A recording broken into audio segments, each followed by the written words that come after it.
मैं भगवान बुद्ध के बारे में बताऊंगी, क्योंकि हमारे भगवान बुद्ध जो थे वो करुणा के सागर थे, वो शांति में के प्रतीक थे, न प्रतीक थे, वो शांति के प्रतीक थे।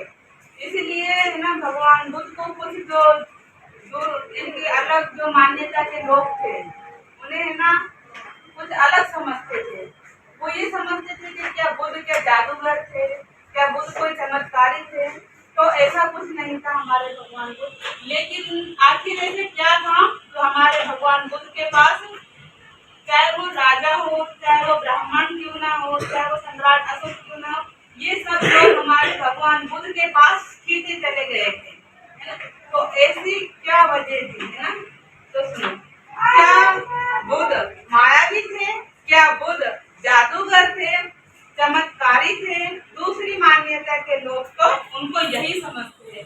दूसरी मान्यता के लोग उन्हें क्या समझते हैं, क्या वे मायावी थे, क्या वे चमत्कारी थे, क्या वे जादूगर थे, है ना। तो आखिर बुद्ध के पास क्या था, आखिर बुद्ध के पास क्या था जिसके कारण सम्राट हो या धनी वाणी, क्या विद्वान और क्या ब्राह्मण सब सीधे चले गए किसके पास, भगवान बुद्ध के पास। अद्भुत दौर था वह, जिसने भी बुद्ध को एक बार सुना वे सारे शुभ बुद्ध हो बेटा। एक बार आया तो फिर लौट कर नहीं आया। वह अद्भुत दौर था ना, जिसने भी बुद्ध को एक बार सुना उसने अपने शुद्ध बुद्ध खो बैठा, और जिसने भी भगवान बुद्ध के पास चला गया वह वापस लौटकर नहीं आया। वाराणसी वाराणसी के नगर सेठ का पुत्र यश, क्या नहीं था उसके पास। वाराणसी नगर के जो सेठ का जो पुत्र था यश, उसके पास सब कुछ था ना, अपार धन दौलत, लेकिन एक चीज की कमी थी, वो है मन की शांति।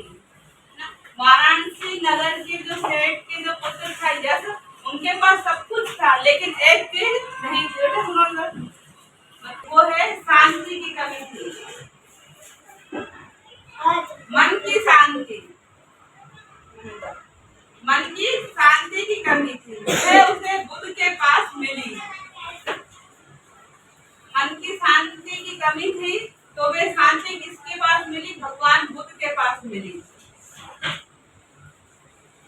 तो वे फिर घर जाने का रास्ता ही भूल गया, ना। यश जो था वह उसे बुद्ध के पास मिली, तो वह फिर घर जाने का रास्ता ही भूल गया, है ना। उसके पास किस चीज की कमी थी, मन की शांति की कमी थी। तो फिर उसने बुद्ध के पास चला गया, तो वह वापस लौट कर ही नहीं आया, यानी कि वो घर जाने का रास्ता ही भूल गया, घर जाने का रास्ता ही भूल गया।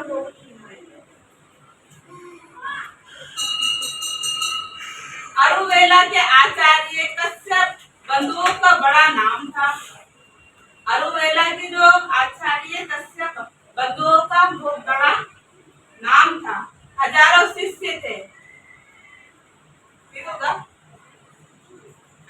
हजारों शिष्य थे, लेकिन अपनी सारी परंपराओं व शास्त्रों को छोड़कर बुद्ध की शरण गए। अरुवेला के जो आचार्य कश्यप बंधुओं का बड़ा नाम था, हजारों शिष्य थे, लेकिन अपनी सारी परंपराओं और शास्त्रों को छोड़कर बुद्ध की शरण में चला गया। धनी ब्राह्मण परिवार के सारी पुत्र ने तो बुद्ध को देखा तक नहीं था। बुद्ध के शिष्य अश्वजीत से भगवान की सिर्फ एक गाथा सुनी थी। देखो, धनी ब्राह्मण परिवार के जो सारी पुत्र ने तो भगवान बुद्ध को देखा भी नहीं था। बुद्ध के शिष्य अश्वजीत से भगवान की सिर्फ एक गाथा सुनी थी। इधर देखो बेटा, एक गाथा सुनी थी। सारी पुत्र अपने मित्र मोंगलायन के पास बुद्ध के पास खींचे चले गए, और दोनों धम सेनापति कहलाए। कुरु जनपद के धनी युवा राष्ट्रपाल ने एक बार बुद्ध की अमृतवाणी क्या सुनी, एक और बार यदि हुआ। राष्ट्रपाल ने एक बार बुद्धिवाणी किया, अपार धन वैभव को त्यागने के लिए छटपटाया।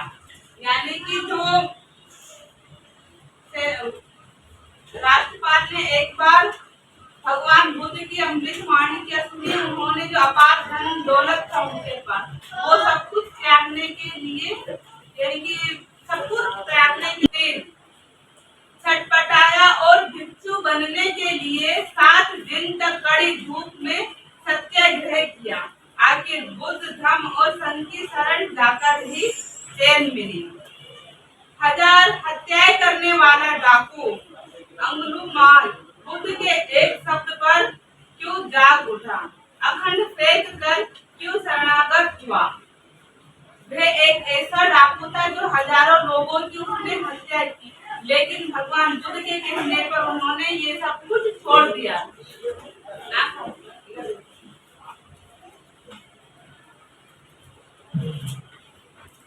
और भगवान बुद्ध के शरणागत हुआ।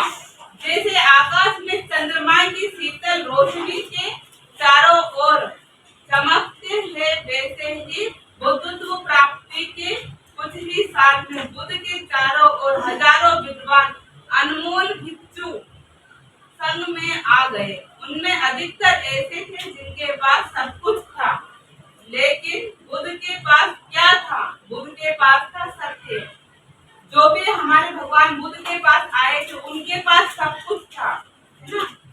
सब कुछ था, लेकिन बुद्ध के पास आए थे उनके पास सब कुछ था, है ना?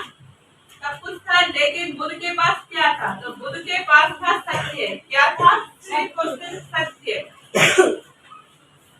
संसार के सभी प्राणियों के प्रति प्रेम, करुणा और मैत्री की मधुर वाणी थी हमारे भगवान बुद्ध के पास। संसार के प्रति अजू भी हमारे भगवान बुद्ध के पास संसार के प्रति क्या था? करुणा था, मैत्री भाव था, है ना? सभी से मधुर वाणी थी, यानी कि वो किसी से भी कटु वचन नहीं बोलते थे, कि बुरी बात नहीं करते थे, सबके लिए सभी के हित की बात करते थे, है ना? और हमारे भगवान बुद्ध के पास यही एक सत्य था। इतिहास में बुद्ध के समान कोई दूसरा कोई भी नहीं है। हमारे जो भगवान बुद्ध है उसके समान हमारे संसार में कोई भी नहीं है। वे सत्यवादी और व्यवहारवादी थे, अंदर बाहर एक जैसे। जो मार्ग उनके खुद के लिए ठीक था वही दूसरों के लिए ही सही समझा। वे सभी को उसी मार्ग पर लेकर गए।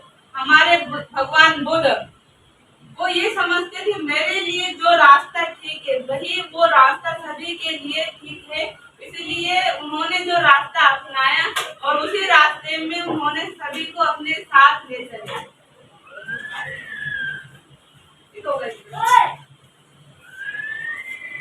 जब पुत्र राहुल ने पिता से विरासत मांगी, राज्य का उत्तराधिकार चाहा, तो बुद्ध ने धर्म का साम्राज्य देकर राहुल को भिक्षु बनाया। सौतेले भाई नंद को सांसारिक दुख में पड़ने से पहले ही अपना भिक्षा पात्र थमाकर पीछे चलने की आज्ञा दी और वह ऐसा चला गया कि लौटकर महल आने का होश ही नहीं रहा। जिन्होंने भी बुद्ध की अमृत वाणी सुनी, एक ही झटके से सब कुछ छोड़कर बुद्ध के पास चले आए, फिर पीछे मुड़कर नहीं देखा। जो त्याग दिया सो त्याग दिया, उसकी ओर मुड़कर क्या देखना। आखिर बुद्ध के पास क्या था? बुद्ध के पास था सत्य, प्रेम, करुणा, मैत्री, शील, समाधि और प्रज्ञा।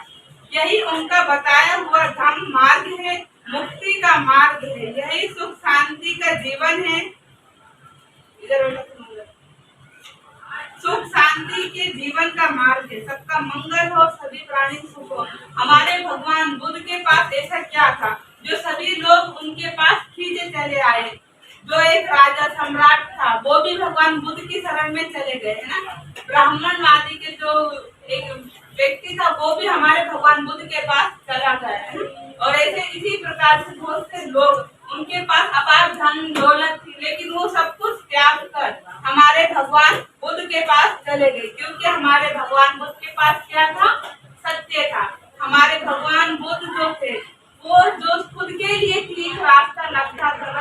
ना लोगों को वो बताते थे और वो उसी रास्ते पर वो चलने के लिए कहते थे, है ना। लोगों के पास सब कुछ तो था, लेकिन क्या